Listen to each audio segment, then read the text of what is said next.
Welcome to I dream. Prakasam జిల్లా మద్దిపాడులో RGV మీద కేసు నమోదైంది. కేసు నమోదు చేసుకున్న పోలీసులు ఈ రోజు హైదరాబాద్ వచ్చి ఆర్జీవి గారికి సిఆర్పిసి 41 అంటే ఇప్పుడు సిఆర్పిసి కాదు 41 కింద నోటీస్ ఇచ్చి వెళ్లారు. నోటీస్ అందుకున్న ఆర్జీవి గారు రేపో ఎల్లుండో వెళ్లి ప్రకాశం జిల్లాలో పోలీసుల ముందు హాజరయ్యే అవకాశం కనిపిస్తుంది. ఆయన హాజరు అవుతారా లేదా అనే విషయం పక్కన పెడితే ఈ కేసు నిలబడుతుందా లేదా అనే విషయం అంతా మాట్లాడడానికి స్కాట్లాండ్ నుండి అడ్వకేట్ రాజీవ్ రెడ్డి గారు ప్రస్తుతం అంతా ఉన్నారు. ఆయన అడిగి చాలా క్లారిటీగా తెలుసుకుందాం. ఎందుకంటే ఒక వ్యక్తిని తిడితే ఆ వ్యక్తే ముందుకు రావాలి కానీ ఎవరో థర్డ్ పార్టీ వచ్చి కంప్లైంట్ ఇస్తే నిలబడుతుందా లేదా అనే విషయాన్ని రాజీవ్ రెడ్డి గారు నమస్తే అండి. నమస్తే సార్, నన్ను తిడితే నేను వెళ్ళి పోలీస్ స్టేషన్ కంప్లైంట్ ఇవ్వచ్చు అనేది మీరు గతంలో కూడా చెప్పారు. అది అవును. కాగజ్ బుల్లా నాన్ కాగజులు పక్కన పెడితే వ్యక్తిగతంగా తిట్టాడా, నన్ను దూషించారా, పేరు పెట్టి తిట్టాడా అనే చాలా క్లాజులు వస్తాయి కాబట్టి. కానీ ప్రకాశం జిల్లా మధ్యపాడులో ఒక వ్యక్తి మొన్న రాత్రి వెళ్ళి వ్యూహం సినిమాలో చంద్రబాబు నాయుడు గారిని, లోకేష్ గారు గాని ఆయన డిఫరెంట్ గా చూపించి వాళ్ళని తప్పుదారు పడి వాళ్ళ మనోభావాలు దెబ్బతినేలాగా చూపించారు కాబట్టి ఆ సన్నివేశాలు అవి చూసిన తర్వాత నేను గాయపడ్డా, నా మనసు గాయపడింది కాబట్టి నేను పోలీస్ స్టేషన్కి వచ్చానని కంప్లైంట్ ఇచ్చారు. సరే, పోలీసులు కేసు నమోదు చేశారు. కానీ మీరు గతంలో మాట్లాడినట్టుగా ఒక వ్యక్తిని కించపరిస్తే ఆ వ్యక్తి రావాలని మీరంటారు. కానీ మరికొంతమంది ఏమంటారంటే పోలీసులు గాని, మహాత్మా గాంధీని తిడితే, చాచా నెహ్రూని తిడితే, అంబేద్కర్ గారిని తిడితే వాళ్ళు వస్తారా, వాళ్ళకి సంబంధించిన వాళ్ళకి ఇష్టపడిన వ్యక్తులు వస్తారా అనేది పోలీసుల ఆర్గ్యుమెంట్. దీన్ని మీరు ఏ విధంగా చూస్తారు? ఇప్పుడు సెక్షన్ 222 భారతీయ నాగరిక సురక్షా సంహిత కొత్త చట్టం ప్రకారము సెక్షన్ 222 222 అవును. ప్రకారం అంతకుముందు పాత సిఆర్పిసిలో కూడా కాగ్నిజెన్స్ ఆఫ్ అఫెన్సెస్ అని సెక్షన్ 190 నుంచి ఉండేవి.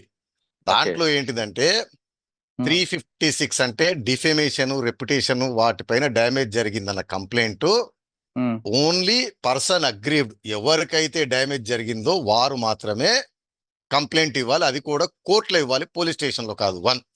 దీనికి ఎక్సెప్షన్ ఏంటిదంటే ఎవరైనా ఏమంటారు మెంటల్లీ డిసేబుల్డ్ లేదా మైనర్ చైల్డ్ లేదా తనంతట తను కోర్టుకి రాలేని వ్యక్తి, వృద్ధాప్యము లేకపోతే ఏదన్నా ఏమంటారు ఎయిల్మెంట్స్, రోగాలు హాస్పిటలైజ్డ్ అయితే వారి తరఫున ఒకరు చేయొచ్చు. ఇది ఎక్సెప్షన్. రెండో ఎక్సెప్షన్ వచ్చి ఎవరైనా పబ్లిక్ డిగ్నిటరీ అంటే రాష్ట్రపతి, ఉపరాష్ట్రపతి, ప్రధానమంత్రి, మంత్రులు, అంటే they are doing public function, అంటే ఎంపీలు ఎమ్మెల్యేలు రారండి. ఎంపీలు ఎమ్మెల్యేలు, పార్టీ నాయకులు, ప్రతిపక్ష అట్లా రారు. గవర్నమెంట్ హై డిగ్నిటరీ ఫంక్షనరీస్ వారు కూడా వారికి పర్సనల్ గా డిఫేమేషన్ అయితే వారే వెళ్ళి కంప్లైంట్ ఇవ్వాలి. సపోజ్ రాష్ట్రపతి గారిను, ప్రధానమంత్రి గారిను, ముఖ్యమంత్రి గారిను పర్సనల్ డిఫేమేషన్ చేశామనుకోండి, వారే వెళ్ళి ఇవ్వాలి. కానీ వారి పబ్లిక్ ఫంక్షన్స్, వారి డ్యూటీలో భాగంగా చేసి దేనిపైన ఏదైనా డిఫేమేషన్ చేస్తే మాత్రం ఆ కన్సర్న్డ్ పబ్లిక్ ప్రాసిక్యూటర్ వెళ్ళి కేసు ఇనిషియేట్ చేస్తాడు. దానికి గవర్నమెంట్ ఒక జీవో ఇస్తుంది, ఒక పబ్లిక్ ప్రాసిక్యూటర్ కి అది ఇస్తూ పవర్స్ ఇస్తూ ఇనిషియేట్ చేయడానికి. ఇది ఎక్సెప్షన్. అంతే తప్పిస్తే డిఫేమేషన్ లో నా పరువు పోయింది అన్న వారు మాత్రమే వెళ్ళి ఇవ్వాలి. వేరొకరి పరువు పోయిందని ఇవ్వడానికి వీలేదు. అది సెక్షన్ 222. ఓకే, కానీ ఇక్కడ చంద్రబాబు నాయుడు గారు విషయం ఆగండి.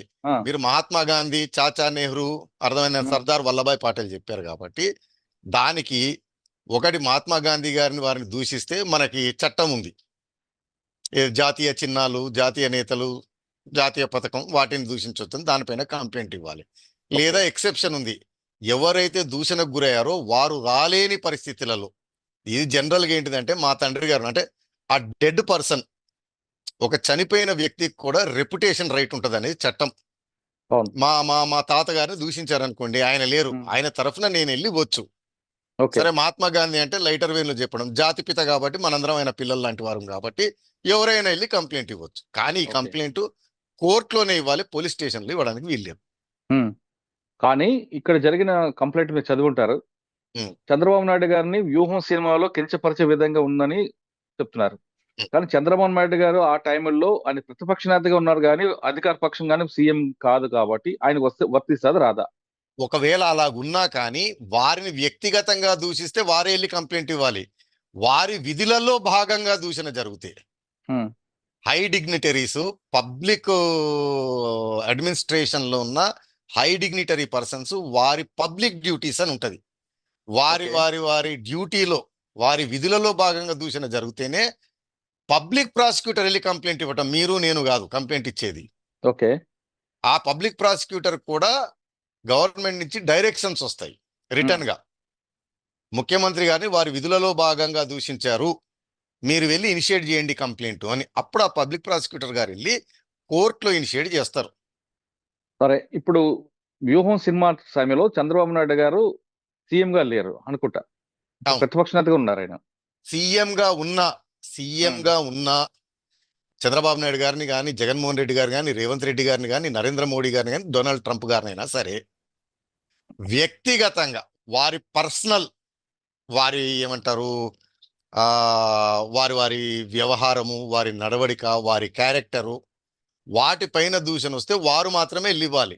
Even okay. ముఖ్యమంత్రి గారిని ఉన్న వారు అచ్చా. ముఖ్యమంత్రి విధులలో భాగంగా చేసే దేనిపైన దూషణ జరిగితే అప్పుడు పబ్లిక్ పబ్లిక్ ప్రాసిక్యూటర్ గారు గవర్నమెంట్ డైరెక్షన్స్ వెళ్ళి ఇనిషియేట్ చేస్తారు. రైట్. కానీ ఇప్పుడు కంప్లైంట్ చదువుంటారు, ఈ కంప్లైంట్ కరెక్ట్ గా వచ్చిందంటారా అందులోని? ఇంకా ఇప్పుడు ఆయనకి కంప్లైంట్ అర్హత ఉందంటారా? అదే ఇప్పుడు మనకేంటిదంటే ఏమంటారు, ఫస్ట్ చట్టం ఏంటిదంటే అండి, చెప్పాను నిన్న, cognisable offence, non cognisable offence. అవును. కాగ్నైజబుల్ అఫెన్స్ కంప్లైంట్ కనుక వస్తే పోలీస్ స్టేషన్ కి ఎఫ్ఐఆర్ కట్టాల్సిందే. ఉమ్. కట్టిన తర్వాతనే ఇన్వెస్టిగేషన్ లో నేరం జరిగిందా లేదా, ఈ సెక్షన్లు వర్తిస్తాయా లేదా అని చూసేది. రైట్. నాన్ కాగ్నైజబుల్ అయితేనేమో కోర్టు పర్మిషన్ తోటి కట్టాలి. సో అవును. Police officers receipt of cognisable offence.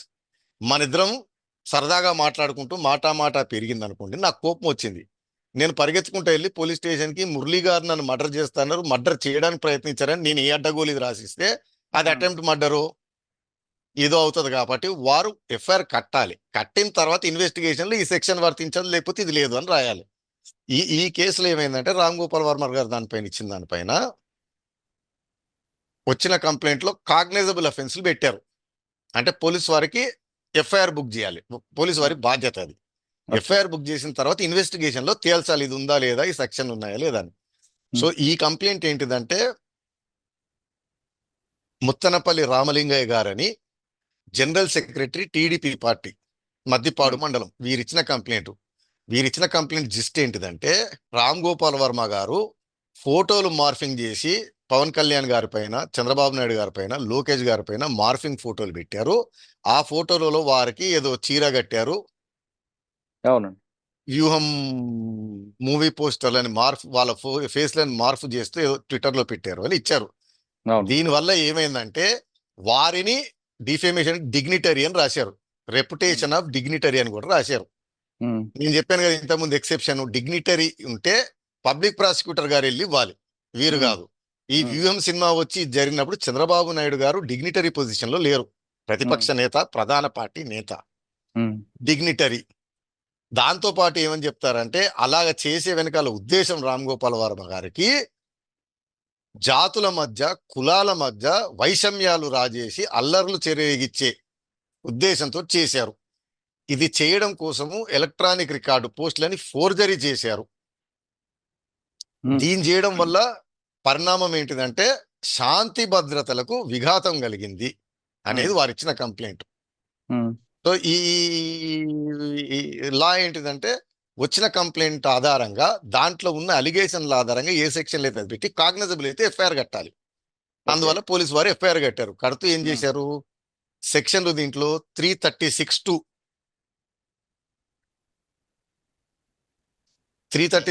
అంటే ఫోర్జరీ. వారు అన్నారు కదా ఎలక్ట్రానిక్ రికార్డ్ ఫోర్జరీ ద్వారా, మార్ఫింగ్ ద్వారా అని. ఫోర్జరీ సెక్షన్ ఒకటి, 353. ఈ 353 సెక్షన్ చాలా పెక్యులర్ సెక్షన్ అండి. ఈ 353 ఏంటిదంటే సిపాయి తిరుగుబాటు ఉంటది కదండి, సాయుధ బలగాల తిరుగుబాటు. ఆ తిరుగుబాటుని ప్రేరేపించిన, ఎంకరేజ్ చేసిన, కుట్ర పనిన చేసిన ఈ సెక్షన్ వర్తిస్తుంది. ఇక్కడ ఎక్కడ వస్తుందండి అది? అది మరి కంప్లైంట్ ఇచ్చిన వారి విజ్ఞతకి, పోలీసు వారి విజ్ఞతకి వదిలి పెడదామా? అంతే కదండి. అంటే ఒకప్పుడు అన్లాఫుల్ యాక్ట్ ఉండేది, అది దీన్ని మార్చారా? అంటే ఈ చట్టం ఏంటిదంటే దీని ఆరిజిన్ మీకు గుర్తుందో, మన మొదటి స్వతంత్ర పోరాటం 1857 సిపాయిలు తిరుగుబాటు చేశారు, మంగళ పాండే వీరు ప్రేరేపించారని, అందుకోసం పెట్టిన సెక్షన్ ఇది. సో ఎవరైనా వ్యక్తి గాని, ఎవరైనా గాని తన చేష్టల ద్వారా, తన మాటల ద్వారా, తన వీటి ద్వారా సాయుధ దళాలులో ఏమంటారు ఒక తిరుగుబాటు. టైప్ ఆఫ్ అలజడిని రగిలించి, ఆ అలజడి రగలడం తోటి వారు సైనిక తిరుగుబాటు అంటే మిలిటరీ తిరుగుబాటు నియంతృత్వం అని ప్రేరేపించేదానికి చెప్పే సెక్షన్ అది. కరెక్ట్. ఇక్కడ ఇక్కడ అసలు అది ఎక్కడ వస్తుందండి? సిపాయి తిరుగుబాటు ఎక్కడ వస్తుంది? అది అది నేను అనేది ఇప్పుడు అందులో కంప్లైంట్ లో ఒకటి వాస్తవం ఉంది. ఉమ్, 2 కులాల మధ్యన చిచ్చు పెట్టడానికి లేదు లేదు లేదు, 2 దానికి వద్దాం దాని హ్మ్. జూరిస్ప్రుడెన్స్కి వద్దాం, దానికి వద్దాం, ఆగండి. సో సైనిక తిరుగుబాటు, సాయుధ దళాల్లో పోలీస్ కూడా వస్తారండి. హ్మ్. తిరుగుబాటుని ఇన్సైడ్ చేసే సెక్షన్ అది. హ్మ్. ఈ సెక్షన్ కూడా మళ్ళీ బిఎన్ఎస్ఎస్ లో ఏంటిదంటే మీరు నేను వెళ్ళి ఇస్తే కంప్లైంట్ కుదరదు. హ్మ్. ఇది మళ్ళీ మీకు సెక్షన్ 17 లాగా హ్మ్. Previous sanction of the government, governor గారు లేదా చీఫ్ సెక్రటరీ గారి శాంక్షన్ తోటే వెళ్ళి కంప్లైంట్ ఇవ్వాలి, హ్మ్. లేదా కలెక్టర్ గారు కంప్లైంట్ ఇవ్వాలి. ఇది కూడా పోలీసులకు రాదు, డైరెక్ట్ కోర్టులో ఇనిషియేట్ చేసేది, ఓకే. పోలీస్ స్టేషన్ లో పెట్టు అంటే ఈ సెక్షన్ వర్తించదు. మనకు అర్థమైంది ఏది హ్మ్. ఇక్కడ మనకు సాయుధ దళాలు తిరుగుబాటు ఏం చేయట్లేదు, పోలీసు దళాల్లో కూడా సాయుధ తిరుగుబాట్లు ప్రేరేపించేది ఏది లేదు దీంట్లో. లేదు. ఒకవేళ ఉన్నా గవర్నమెంట్ శాంక్షన్ తోటి కలెక్టర్ గారు వెళ్ళి ఇచ్చే కంప్లైంట్ ఇది కోర్టులో, హ్మ్. మీరు నేను వెళ్ళి ఇస్తే కాదు. హుహు. అయిపోయింది కదా. హ్మ్. ఇంక అయిపోయిన తర్వాత ఇంకో సెక్షన్ ఏదన్నారు మనం, కులాల మధ్యన, జాతుల మధ్యన, మతాల మతాల మధ్యన మధ్యన. వైషమ్యాలు రగిలిచ్చేది. ఓకే. నేను మురళీ గారిని తిడితే మురళీ గారి జాతి అంతా తిరుగుబాటు అల్లర్లు చేయటం, మురళీ గారు నన్ను తిట్టడం రాదు.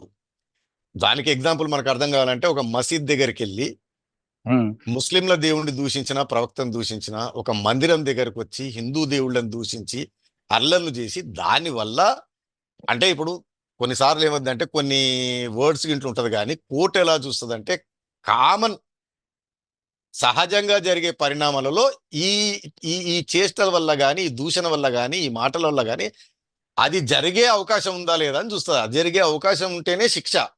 ఓకే. అంతే తప్పిస్తే మనం ఆవేశానికి అంటాము, సటైర్కి అంటాము, దేనికి అంటాము, వాటికి వర్తించదు.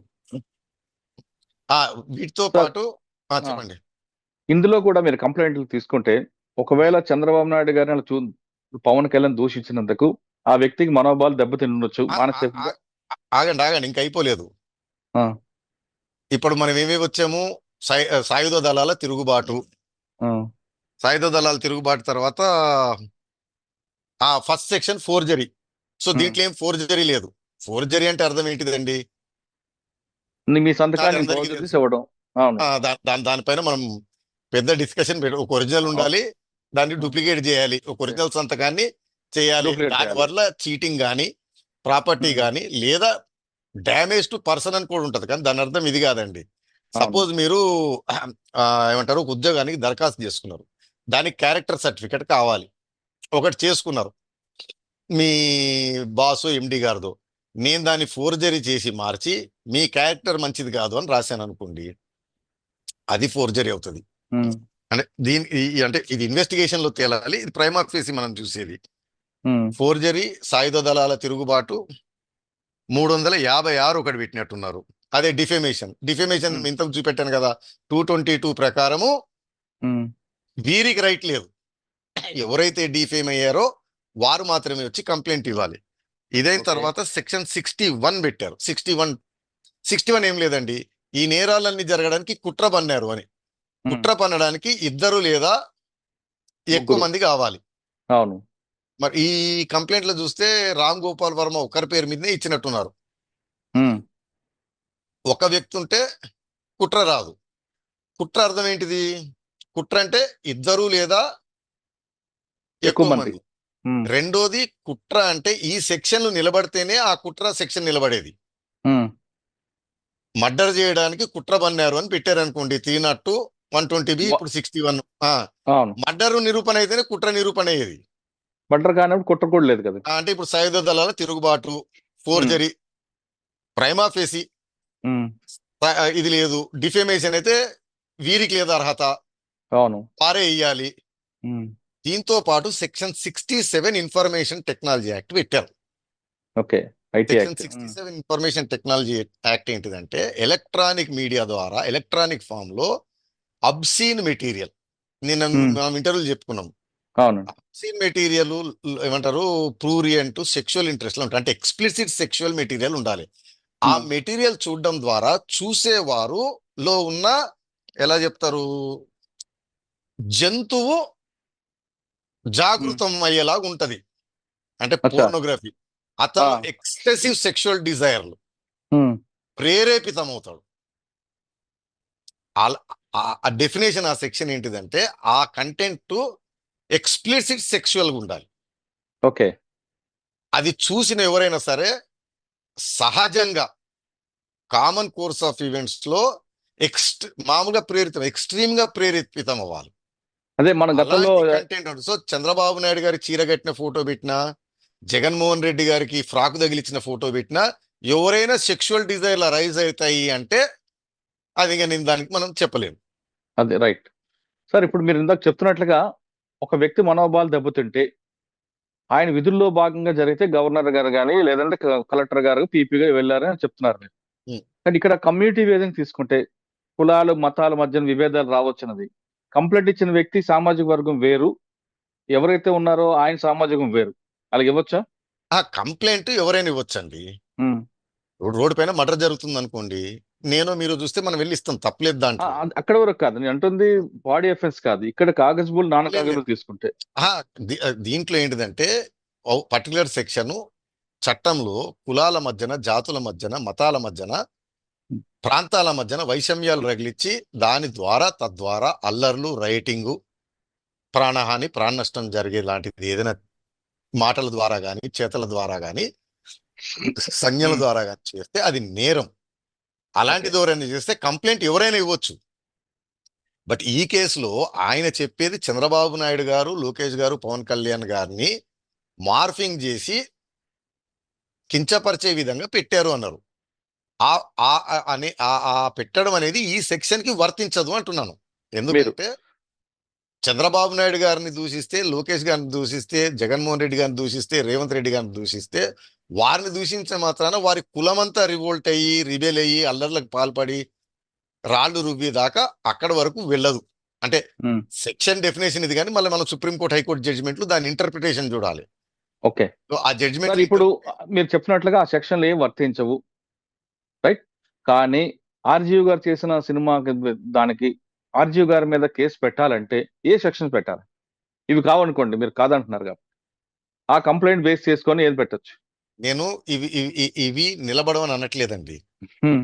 కాగ్నిజ్ అంటే మనం పోయి ఏ చెత్త రాసి కంప్లైంట్ ఇచ్చినా పోలీస్ వారి బాధ్యత, చట్టము దాంట్లో కాగ్నిజబుల్ అఫెన్స్ ఉంటే ఆ ఇంగ్రీడియంట్ కనపడితే ఆ సెక్షన్ బుక్ చేయాలి, రాయాలి. రైట్. రైట్. పోలీస్ వారు చేసింది అదే పని. ఇప్పుడు ఇన్వెస్టిగేషన్ లో తేలాలి అది ఉందా లేదా అని. అయితే నేను చెప్పేది వారు ఇచ్చిన కంప్లైంట్ ప్రకారం ప్రైమా ఫేసి అందులో లేదు. మరి పోలీస్ వారి ఇన్వెస్టిగేషన్ లో ఏమైనా తేలితే తేలేదు, రావచ్చు, ప్రైమా రాకపోవచ్చు. ఫేసి అయితే లేదు. రెండోది మీరు ఓకే. అన్నట్టు రామ్ గోపాల్ వర్మ వ్యూహంలో చేసిన దానిపైన రెమెడీ ఏంటిదంటే, అది ఏదైనా డిఫేమేటరీగా ఉండి కించపరిచే విధంగా ఉంటే ఆ సంబంధిత వ్యక్తులు వెళ్ళి కోర్టులో ఇనిషియేట్ చేయాలి ఓకే.